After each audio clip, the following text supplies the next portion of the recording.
ونسلم على رسوله الكريم أما بعد فقد قال الله تبارك وتعالى في القرآن المجيد والفرقان الحميد أعوذ بالله من الشيطان الرجيم بسم الله الرحمن الرحيم ألا إن أولياء الله لا خوف عليهم ولا هم يحزنون صدق الله مولانا العظيم وصدق رسوله النبي الأمين الكريم ونحن على ذلك لمن الشاهدين والشاكرين والحمد لله رب العالمين۔ ایک مرتبہ عقیدت و محبت کے ساتھ درود شریف کا نذرانہ پیش کریں۔ اللہم صلی علی سیدنا نبینا مولانا محمد عدد ما فی علم اللہ صلاۃ دائمۃ بدوام ملک اللہ وعلی آلہ واصحابہ اجمعین۔ ایک مرتبہ اور نبی اور آل نبی پر درود شریف پڑھیں۔ اللہم صلی علی سیدنا نبینا مولانا محمد عدد ما فی علم اللہ صلاۃ دائمۃ بدوام ملک اللہ وعلی آلہ واصحابہ اجمعین۔ اللہ رب العزت کا بے پناہ شکر احسان کہ اللہ رب العزت نے اس کے حبیب کریم صلی اللہ تعالی علیہ وسلم کا سچا چاہنے والا مسلمان بنا کر ہمیں پیدا فرمایا اور دین و ایمان کی ہمیں دولت عظیمہ سے مالا مال فرمایا۔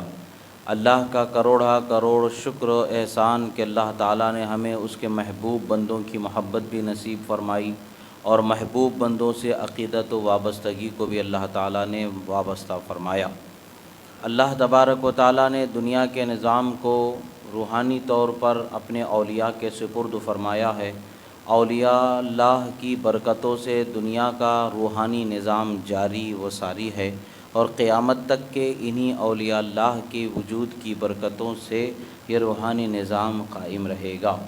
اللہ کے ولیوں کی برکتوں ہی سے اللہ تعالیٰ دنیا والوں کو رزق عطا فرمائے گا اور اللہ کے ولیوں کی برکتوں ہی سے دنیا والوں کو اللہ تبارک و تعالیٰ بارش پانی عطا فرمائے گا اور انہی کی برکتوں سے اللہ تبارک و تعالیٰ بلاؤں کا پریشانیوں کا ٹلانے والا ہے۔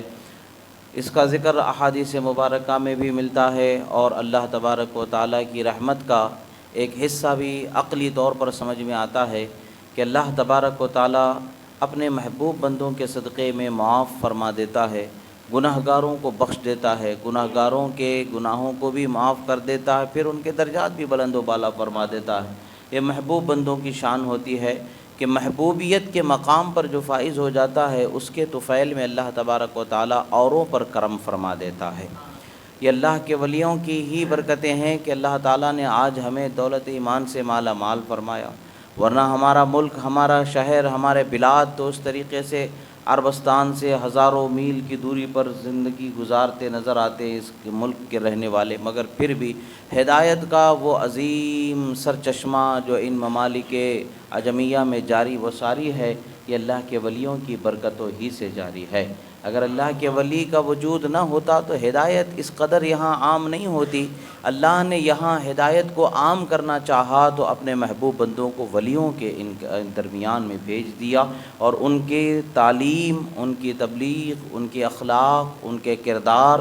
اور ان کے ساتھ اللہ تبارک و تعالیٰ نے علامت حقانیت کے طور پر، حقانیت کی پہچان کے طور پر جن کرامتوں کو صادر فرما دیا ان کرامتوں کی برکتوں سے آج بھی دنیا اللہ والوں کی عظمت کو مانتی و تسلیم کرتی ہے۔ جو اہل علم ہیں وہ علم کے دائرے میں پرکھتے ہیں، جو اہل علم نہیں ہیں وہ اللہ کے ولیوں کی کرامتوں سے انہیں پہچان لیتے ہیں اور اللہ کے ولیوں سے محبت اور ان کے راستے پر چلنے کی اپنی زندگی میں ایک امنگ پیدا کر لیتے ہیں۔ اللہ کا شکر ہے کہ اللہ تبارک و تعالیٰ نے ہمیں سردار اولیاء حضرت غوث اعظم دستگیر رضی اللہ تعالیٰ عنہ کے دامن سے وابستہ فرمایا۔ غوث اعظم دستگیر رضی اللہ تعالیٰ عنہ کا مقام اولیاء اللہ میں ایسا ہے، ایسا بلند و بالا مقام ہے کہ ہم اس کا تصور ہی نہیں کر سکتے ہیں۔ حضرت غوث اعظم رضی اللہ تعالیٰ عنہ کا مقام جو خود حضرت نے ارشاد فرمایا، مقامکم العلا جمان ولیکن مقامی فوقکم ما زال عالی انا فی حضرت التقریب وحدی یصرفنی وحسبی ذوالجلالی۔ آپ فرماتے ہیں کہ میں اللہ کے ولیوں میں بلند و بالا مقام رکھتا ہوں، اگرچہ اے اللہ کے ولیوں تمہارا بھی مقام بہت بلند و بالا ہے، مگر اللہ تعالیٰ نے مجھے اپنے قرب خاص سے مالا مال فرمایا ہے۔ ایسا قرب خاص کہ وہاں پر اللہ تبارک و تعالیٰ کے اس قرب خاص میں دیگر اولیاء کی رسائی نہیں، وہاں تک کسی کی رسائی نہیں۔ ایک روایت تفریح الخاطر میں ذکر ہوتی ہے کہ حضرت اولیاء اکرام جب کسی کو ولی بنایا جاتا ہے تو آج ہم جیسے سمجھتے ہیں کہ ولی بن جانا ایسے ہی بن جا، آنکھ بن کر کے سو گئے اٹھ گئے ولی بن گیا، نہیں، بڑے مرحلوں سے گزرنا ہوتا ہے، آزمائشوں سے، امتحانات سے گزرنا ہوتا ہے۔ اگرچہ وہ ہمارے علم میں نہیں ہوتا ہے، ہماری جانکاری میں نہیں ہوتا ہے، مگر جو ان منزلوں سے گزرے ہیں، جو ان مقامات سے گزرے ہیں، ان پر ہی وہ راز و اسرار ظاہر ہیں، ورنہ تو سب کے لیے ان کا ظاہر اتنا ہی جتنا اللہ لوگوں کو دکھانا چاہے اتنا ہی وہ جان سکتے، اس سے زیادہ نہیں جان سکتے ہیں۔ روایت میں آتا ہے، بیان فرماتے ہیں کہ جب بھی کسی ولی کو ولی بنانا مقصود ہوتا، تاج ولایت اس کے سر پر رکھنا مقصود ہوتا ہے، تو اسے سرکار مدینہ صلی اللہ تعالیٰ علیہ وسلم کی بارگاہ میں حاضر کیا جاتا ہے، اسے بارگاہ رسالت میں حاضر کیا جاتا ہے، سرکار کی خدمت میں پیش کیا جاتا ہے۔ جب اس بندے کو سرکار کی خدمت میں پیش کر دیا جاتا ہے تو سرکار صلی اللہ تعالیٰ علیہ وسلم فرماتے خذوہ الی ولدی عبد القادر الجیلی، فرماتے ہیں انہیں میرے بیٹے عبد القادر جیلانی کے پاس لے جاؤ، وہ اسے دیکھیں گے یہ اس لائق ہے کہ نہیں ہے، یہ تاج ولایت، ولایت کا تاج ان کے سر پر رکھنے لائق یہ ہیں بھی کہ نہیں ہیں، یہ اس کے اہل ہیں بھی کہ نہیں ہیں، ان کو دیکھا جائے گا۔ پھر انہیں لے کر کے حضرت پیران پیر غوث اعظم دستگیر رضی اللہ تعالیٰ عنہ کی بارگاہ میں حاضر ہوتے ہیں۔ جب غوث اعظم کی بارگاہ میں حاضر ہوتے ہیں، غوث اعظم جو ولایت کی پہچان جس طریقے سے کی جاتی ہے، اہلیت ولایت کی پہچان جس طریقے سے کی جاتی ہے، آپ اس بندے سے اسی طریقے سے معاملہ فرماتے ہیں، اور آپ کی نظر میں اگر وہ بندہ لائق کرامت تاج ولایت اگر متعین ہو جاتا یا وہ اس کا اہل ثابت ہو جاتا تو آپ کے پاس دفتر اولیاء محمدی ایک رکھا ہوا ہے، ایک دفتر ہے حضرت پیران پیر کے پاس کہ جس میں اولیاء امت محمدیہ کے نام رقم ہوتے ہیں، وہ نام لکھے جاتے ہیں، اور وہ قیامت کے دن ان ناموں کو وہاں پر سنایا جائے گا، میدان حشر میں اس ناموں کو یاد کر کر کے وہاں سے بلایا جائے گا۔ بہرحال وہ دفتر محمدی کے اندر ولایت محمدی جہاں پر اولیاء کے نام لکھے جاتے ہیں، اس میں اس شخص کا نام آپ تحریر فرماتے ہیں، اور لائق ولایت ہونا آپ اپنا قول تحریر فرماتے ہیں، اور اپنی مہر لگا کر کے اس بندے کو پھر سرکار کی بارگاہ میں پیش فرما دیا جاتا ہے۔ جب پھر وہ بندہ بارگاہ رسالت میں حاضر ہوتا ہے، اولیاء اکرام بڑے عزت و اکرام کے ساتھ وہاں حاضر ہیں، سرکار مدینہ صلی اللہ تعالیٰ علیہ وسلم اس بندے کے اس مقام کے اہلیت کو غوث اعظم کے بیان فرمانے پر موقوف فرما دیتے ہیں۔ پتہ کیا چلتا ہے؟ اللہ کے رسول صلی اللہ تعالیٰ علیہ وسلم نے امور تکوینیہ کی جو شہنشاہیت، جو اس پر سلطنت، جو اس پر حکم کو نافذ کرنے والی شان جو اللہ تعالیٰ کی بارگاہ سے کسی کو بخشی گئی ہے تو وہ حضرت پیران پیر غوث اعظم کو بخشی گئی ہے، اور فرماتے ہیں کہ یہ وہ مقام ہے کہ قیامت تک کے ہر ولی انہی کے وساطت سے ولی بنایا جائے گا۔ کوئی ولی اگر پیران پیر اجازت نہ دیں، دفتر اولیاء امت محمدیہ میں اس کا نام رقم نہ فرمائیں تو وہ ولی ہی نہیں ہو سکتا ہے۔ جو ولایت کے اونچے مقام پر جب پہنچایا جاتا ہے، اب وہاں پر تاج کرامت اس کے سر پر رکھا جانا ہے۔ تاج کرامت جب رکھا جانا ہے، بارگاہ رسالت میں حاضر ہے، مراحل آزمائش سے اس نے اپنے آپ کو آسانی کے ساتھ گزار لیا، اس مقام کا اہل ہونا بھی ثابت ہو گیا۔ اب اس پر انعام و اکرام کا مرحلہ آتا ہے، جب تاج ولایت سرکار کی خدمت میں پیش کیا جاتا ہے، سرکار فرماتے ہیں اس کو اور اس تاج کو لے کر کے عبد القادر کی بارگاہ میں چلے جاؤ، اور عبد القادر کے ہاتھوں سے اس کے سر پر تاج ولایت کو پہنایا جائے۔ اب وہ ولی کو لے آ جاتا ہے، اور وہ تاج ولایت، تاج کرامت کو لے کر کے حضرت پیران پیر کی خدمت میں حاضری دی جاتی ہے، اور پیران پیر غوث اعظم دستگیر رضی اللہ تعالیٰ عنہ اس بندے کے سر پر تاج کرامت فرماتے ہیں اور رکھتے ہیں، اور اس بندے کو اولیاء کے صف میں اعلیٰ مقام پر فائز فرمایا جاتا ہے۔ پتہ کیا چلتا ہے؟ یہ ایک روحانی نظام ایسا نظام ہے کہ جس کا ہم شعور و ادراک نہیں کر سکتے ہیں، اس لیے کہ ہم اپنے وجود کے اندر جتنی روحانی صفتیں ہیں ان کو جب ہم سمجھ نہیں سکتے ہیں تو پھر انعامات و اکرامات کی وہ منزلیں جو اللہ تعالیٰ اپنے خاص محبوبان خدا کو عطا فرماتا ہے ان کا مقام اور ان کا ادراک، ان کا شعور ہم نہیں رکھ سکتے ہیں۔ ہاں وہ اولیاء جن کو اللہ کے حکم سے ان اسرار کو عوام الناس کے مابین ظاہر کرنے کا حکم ہوتا ہے، وہ بیان کرتے چلے جاتے ہیں اور ہم جیسے لوگ ان چیزوں سے آشنائی اختیار کرتے ہیں اور ہمیں یقین کامل ہوتا چلا جاتا ہے کہ اللہ کے محبوب بندوں کی شان کو اللہ نے بہت بلند و بالا فرمایا۔ یہ بلند و بالا فرمانا ایسا ہوتا ہے کہ ہم اندازہ ہی نہیں کر سکتے۔ ولی کی شان تو یہ اللہ تبارک و تعالیٰ کا یہ فرمان ہی ہمارے سمجھنے کے لیے کافی ہے۔ اللہ فرماتا ہے من عاد علی ولیا فقد آذنتہ بالحرب، جو میرے ولی سے عداوت کرتا ہے، جو میرے ولی سے جھگڑا مولتا ہے، میں اس کے خلاف جنگ کا اعلان کرتا ہوں۔ اگر اللہ کسی کے خلاف جنگ کرنا چاہے بھلا کوئی اسے بچا سکتا ہے؟ بھلا کوئی اسے اس جنگ سے چھڑا سکتا ہے؟ خدا کی قسم ایسا ہو ہی نہیں سکتا ہے، اس لیے کہ خدا ہی پیدا کرنے والا ہے اور خدا ہی رحمت دینے والا ہے۔ وہی اگر عذاب دینا چاہے تو اس کے عذاب سے کوئی چھٹکارا نہیں ہے۔ ہاں خدا چاہے تو کسی محبوب کی شفاعت قبول کر لے، یہ اس کی شان ہے، ورنہ اس کے مرضی و اختیار میں کسی کا دخل نہیں ہوتا ہے۔ اللہ اپنے محبوب بندوں کی سفارش کو، شفاعت کو ضرور قبول فرماتا ہے۔ حضرت احمد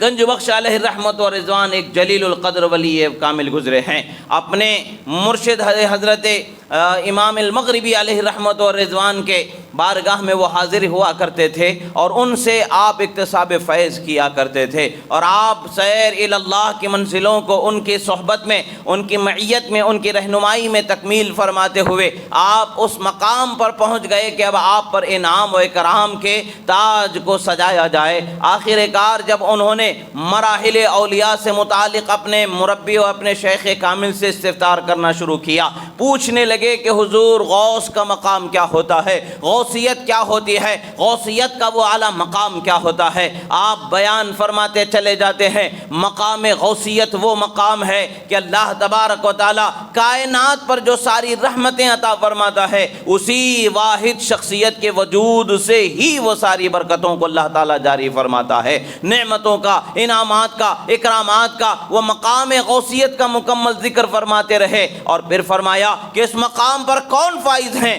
برملا جواب دیا گیا، شیخ عبد القادر جیلانی رضی اللہ تعالیٰ عنہ۔ جب شیخ عبد القادر جیلانی ہیں تو آپ کے دل میں اس قدر شوق اور غلبہ محبت ہوا کہ آپ اپنے اس تصور کو، اس شوق کو توجہ الی الشیخ کی صورت میں آپ نے توجہ کی، اور اچانک آپ پر استغراق کی کیفیت بھی طاری ہوئی اور آپ نے دیکھا کہ سرکار غوث اعظم دستگیر رضی اللہ تعالیٰ عنہ جلوہ فرما ہیں، اور ان پر ایک نعام و اکرام کی نظر فرمائے اور آپ نے انہیں قریب بلایا۔ محفل اولیاء کرام کی سجی ہوئی ہے، اس میں آپ نے بلایا، قریب بلایا، بلانے کے بعد آپ نے اپنے ہاتھوں سے تاج ولایت کرامت ان کے سر پر آپ نے رکھا اور فرمایا کہ تمہارے سر پر یہ ولایت کا تاج کرامت کے طور پر عطا فرمایا گیا ہے۔ یہ ولایت کا تاج جب رکھا گیا، اب یہاں پر ایک بات سننے کو سمجھنے کو بہت کافی ہے کہ کیا دبے جس پہ حمایت کا ہو پنجہ تیرا، شیر کو خطرے میں لاتا نہیں کتا تیرا۔ جب دروازے غوث اعظم پر پلنے والے کتے کا شیر مقابلہ نہیں کر سکتے، وہ جسے شیروں کا شیر بنا دیا جائے تو پھر اس کی حکومت کا کیا حال ہوگا، اس کی عظمت کا کیا حال ہوگا۔ غوث اعظم کی بارگاہ سے جسے انعام مل جاتا ہے، اکرام مل جاتا ہے، وہ صرف انسانوں کی نظر میں محترم نہیں ہو جاتا ہے بلکہ جنات بھی اس کا ادب و احترام کرنے لگ جاتے ہیں، اور پھر اور درخت و شجر بھی، حجر بھی اس کا احترام کرنے والے بن جاتے ہیں۔ آپ جب جاگتے ہیں، اپنے اس حال سے واپس آتے ہیں تو آپ کے سر پر تاج ولایت بھی اسی طریقے سے برقرار ہے، اور اپنے ہاتھوں سے جو امامہ غوث اعظم نے باندھا وہ امامہ بھی اسی حالت میں باقی ہے۔ اس سے پہلے آپ اپنے مرشد کی خدمت میں حاضر ہوتے تو آپ کے مرشد انہیں اپنے پاس ضرور بٹھاتے تھے، مگر اب تاج ولایت کرامت غوث اعظم کی نعمت کو لے کر کے جب اپنے مرشد کی بارگاہ میں حاضر ہوتے ہیں معاملہ ہی کچھ اور نظر آتا ہے۔ استقبال کو خود مرشد کھڑے ہو جاتے ہیں اور جبین کو بوسہ دے کر کے اپنے پاس بازو میں بیٹھا لیتے ہیں۔ وہ سامنے ہی بیٹھنا چاہتے ہیں، فرماتے نہیں، اب اس مقام سے تمہیں اٹھا کر کے اس مقام پر پہنچا دیا گیا ہے، اب آپ طالب نہیں رہے بلکہ طالبان کی طلب کو پورا کرنے والے سالک بنا دیے گئے ہیں، آپ اس مقام پر پہنچ گئے ہیں کہ تربیت کرنے والے بنا دیے گئے ہیں، اور انہیں اپنے بازو بیٹھا لیا گیا۔ مگر وہ عاجزی ان کے ساری اولیاء کی شان ہوتی ہے، خاکسارانہ زندگی گزارنا یہ اولیاء کا حصہ ہوتا ہے، نعمتیں پر ایسے ان کی ہوتی ہیں کہ جس کا تصور بھی نہیں کیا جا سکتا ہے، مگر ایک سادہ زندگی گزارنا ان کی شان ہوتی ہے۔ لوگ سمجھتے ہیں اللہ والوں کی آستانوں پر خدمت کرنے سے کیا ہمیں مل جاتا ہے، کیسی کیسی نعمتیں مل جاتی ہیں۔ جان لیں کہ اللہ والوں کی آستانوں پر، ان کی خانقاہوں پر خدمت کرنے کا حق یہ ہوتا ہے، صلہ یہ ہوتا ہے کہ ایسے ایسے خدمت گزار بھی گزرے ہیں جنہیں ولایت سے سرفراز فرما دیا گیا ہے۔ ولایت کا مطلب کیا ہے؟ اللہ تبارک و تعالیٰ کا قرب خاص جو سب کو میسر نہیں، خاص مخلوق کو دیا جانا والا قرب خاص ہے، انعام و اکرام سے مالا مال کیا جانا والا قرب خاص ہے، اس قرب خاص سے مالا مال کر دیا جانا۔ اولیاء اللہ خانقاہوں میں خدمت جن لوگوں کے حصے میں تقسیم کر دیتے، وہ خدمت کرنے والا بھی اسی خدمت کو پورا کرتے کرتے ولایت کے دروازے پر پہنچ جاتا ہے۔ ایسے ہی آپ کے ذمے بھی ایک خدمت تھی، اپنی خانقاہ کی ایک خدمت تھی۔ آپ جنگل سے جاتے تھے، سوکھی لکڑیوں کو جمع کر کے لے کر آتے تھے تاکہ خانقاہ میں لنگر خانے کا جو اہتمام تھا اس میں جلانے کے لیے وہ سوکھی لکڑیوں کا انتظام کیا جا سکے۔ حسب عادت، حسب طریقہ، حسب معمور بخدمت آپ نے چاہا کہ خدمت پوری کی جائے۔ آپ نے جب لکڑیوں کو لانے کے لیے جانا چاہا، آپ کے مرشد فرمائے کہ نہیں ابھی نہیں جا سکتے آپ، اب وہ منصب سے آپ کو دوسرے منصب پر پہنچا دیا گیا ہے، اب وہ دوسرے سالک کے لیے ہے اور وہ دوسرے طالب کے لیے وہ ذمہ داری ہو گئی ہے۔ مگر حضرت نے کہا حضور مجھ سے یہ خدمت نہ چھینیں، اس خدمت میں بڑی لذت ہے، بڑا سرور ہے، بڑی رحمتیں ہیں، بڑی نعمتیں ہیں۔ اسی خدمت کو دن رات پورا کرتے کرتے غوث اعظم کے شوق اور محبت میں یہ نعمت سے مالا مال ہوا ہوں، میں اس خدمت سے اپنے آپ کو دور نہیں رکھنا چاہتا ہوں۔ آپ اجازت مرحمت فرما دیں، میں خدمت کو پورا کروں گا اور لکڑی جنگل سے اٹھا کر کے لاؤں گا۔ حضرت نے کہا آپ اپنے مرضی کے مختار ہیں، اب میں آپ کو اس خدمت پر مامور کرنے کی اہلیت نہیں رکھتا ہوں، اس لیے کہ آپ کے سر پر غوث اعظم نے تاج ولایت سے سرفراز فرمایا۔ مگر حضرت نے کہا اختیار عطا فرما دیا تو آپ اپنی اس خدمت کو پورا کرنے کے لیے تشریف لے گئے۔ جنگل میں جاتے ہیں، لکڑیوں کو، سوکھی لکڑیوں کو جمع کرتے ہیں اور انہیں ایک بنڈا باندھ دیا جاتا ہے، اس کو ایک گٹھڑی کی صورت میں باندھ دیا جاتا ہے۔ جب آپ اپنے سر پر اس کو اٹھانا چاہتے ہیں، اٹھا تو لیا جاتا ہے، مگر آپ اپنے سر پر جیسے ہی اس کو رکھنا چاہتے ہیں، وہ لکڑیوں کا جو اتنا بڑا بنڈا تھا وہ سر پر نہیں آتا ہے، بلکہ معلق ہوا میں سر سے اوپر ایک ہاتھ کی دوری پر وہ ہوا میں تیرتا نظر آتا ہے، اور آپ نے اس کو رکھنا چاہا مگر وہ رکھا نہیں گیا، ہوا میں 1-1.5 فٹ کی دوری پر ہوا میں معلق تیرتا نظر آیا۔ آخر کار حضرت نے اس کو اسی حال پر چھوڑ دیا اور اسی حال میں اپنی خانقاہ پر پہنچ جاتے ہیں اور اس لکڑیوں کو وہاں پر ڈال دیتے ہیں۔ شیخ مسکرا کر کے فرماتے ہیں میں نے کہتا تھا کہ اب آپ اس خدمت کے لیے نہیں ہیں، بلکہ آپ کے سر پر غوث اعظم کے دست مبارک سے تاج رکھا گیا ہے، وہ سوکھی لکڑی بھی جانتی ہے کہ وہ اس لائق نہیں کہ وہاں وہ جلوہ فرما جائے۔ یعنی پتہ چلتا ہے کہ زندگی ولایت کی آپ کو بخشی گئی ہے۔ یہ خشک لکڑی، یہ مردہ لکڑی کے مانند ہے، اس کی اوقات ہی نہیں کہ آپ کے سر پر وہ بسیرا کر سکے، آپ کے سر پر وہ اپنا ٹھکانہ بنا سکے۔ اللہ کے محبوب بندوں کی شان ہی کچھ اور ہوتی ہے۔ درخت بھی پہچانتے ہیں، شجر بھی پہچانتے ہیں، پتھر بھی پہچانتے ہیں، حجر بھی پہچانتے ہیں، انسان بھی پہچانتے ہیں، اولیاء بھی پہچانتے ہیں، جن بھی پہچانتے، ساری مخلوق پہچانتے ہیں۔ اور جہاں اللہ تعالیٰ اپنے محبوب بندوں کی شان کو اجاگر کر دیتا ہے، وہاں سارے اس عظمت و نعمت کے معترف اور اس عظمت کا حق ادا کرتے ہوئے ادب اور تعظیم کے اس منزل سے گزرتے چلے جاتے ہیں۔ مگر بہت سارے وہ انسان ہوتے ہیں جو اولیاء کرام کی عظمتوں سے آشنا نہیں ہوتے ہیں، وہ جانتے نہیں ہیں کہ اولیاء اللہ کی شان کیا ہوتی ہے۔ یہی وجہ ہے کہ ان کی زبان و فعل سے بسا اوقات کوتاہیاں، بے ادبیاں سرزد ہو جاتی ہیں۔ بہت سو کو تو سزا مل جاتی ہے،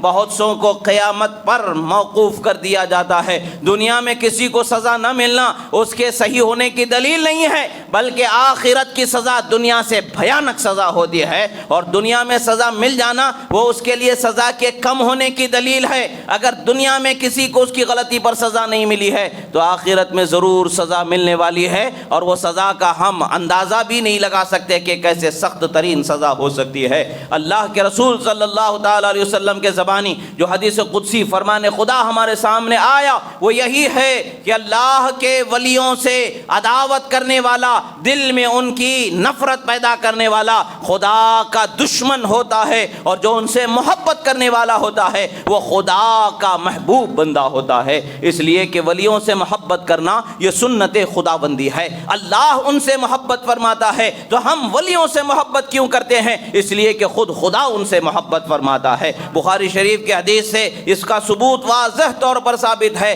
کہ اللہ تبارک و تعالی جب کسی بندے کو اپنی محبوبیت سے، ولایت سے سرفراز فرماتا ہے تو اس بندے سے محبت فرماتا ہے، پھر جبرائیل امین کو کہتا ہے کہ تم بھی محبت کرو، پھر جبرائیل امین اس سے محبت کرتے ہیں، اور پھر آسمان والوں سے محبت کرنے کا حکم ہوتا ہے، اور پھر زمین والوں پر ان کی محبت کو انڈیل دیا جاتا ہے۔ آج ہم زمین والے یہ چوتھے مرحلے میں پہنچ کر کے ہم ان سے محبت کر رہے ہیں۔ ہم سے پہلے کے 3 مرحلے وہ آسمانوں میں جو ان کے لیے بنائے گئے وہ 2 مرحلے ہیں جو حضرت جبرائیل اور حضرت اور دیگر آسمان کے مخلوق محبت کرتے ہیں، اور خدا تو زمین و زمان مکان سے جہت سے پاک ہے۔ سب سے پہلا مرحلہ تو یہ ہے کہ اللہ تبارک و تعالیٰ اس بندے سے محبت فرماتا ہے۔ عزیزان محترم، اللہ کے ولیوں سے محبت کرنا یہ اللہ کی سنت ہے، اور ان کی بارگاہ میں باادب ہونا یہ اہل اللہ کی شان ہے، ایمان والوں کی علامت ہے۔ جو جتنا باادب ہوتا ہے، جو جتنا خدمت گزار ہوتا ہے، اتنا ہی اللہ کی رحمت سے اس کا حصہ بڑھتا چلا جاتا ہے، انعام و اکرام اسے ملتا چلا جاتا ہے۔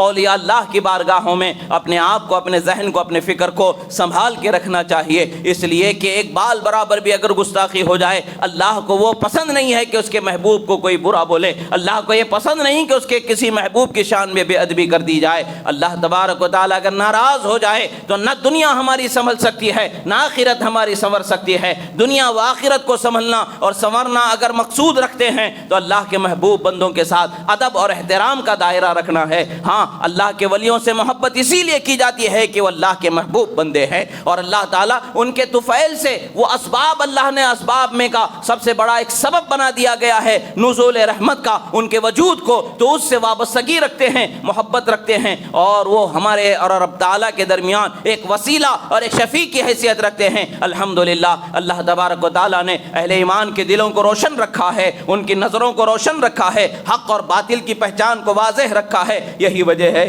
کہ چہار دانگ عالم میں آج اولیاء اللہ کی عظمت و محبت کا ماننے والا ہی راہ حق پر گامزن ہے، یہ شہرہ مشہور و جاری و ساری ہے، اور قیامت کے دن تو ہم اپنے ماتھے کی آنکھوں سے دیکھیں گے کہ کس قدر اللہ تبارک و تعالیٰ انعام و اکرام فرماتا ہے۔ اللہ رب العزت کی بارگاہ میں دعا ہے کہ جو کہا گیا سنا گیا، کہنے میں سننے میں جو غلطی ہوئی اللہ تعالیٰ اسے معاف فرمائے، جو حق و صحیح کہا گیا اللہ تعالیٰ اسے قبول فرمائے۔ پروردگار جو گناہ گار ہیں، ہم گناہ گار ہیں، مولا ہمارے گناہوں کو معاف فرما، ہم خطا کار ہیں، ہماری خطاؤں کو معاف فرما۔ پروردگار جو بیمار ہیں انہیں شفاء کاملہ واجلہ عطا فرما، جو قرض دار ہیں انہیں بار قرض سے سبکدوشی عطا فرما۔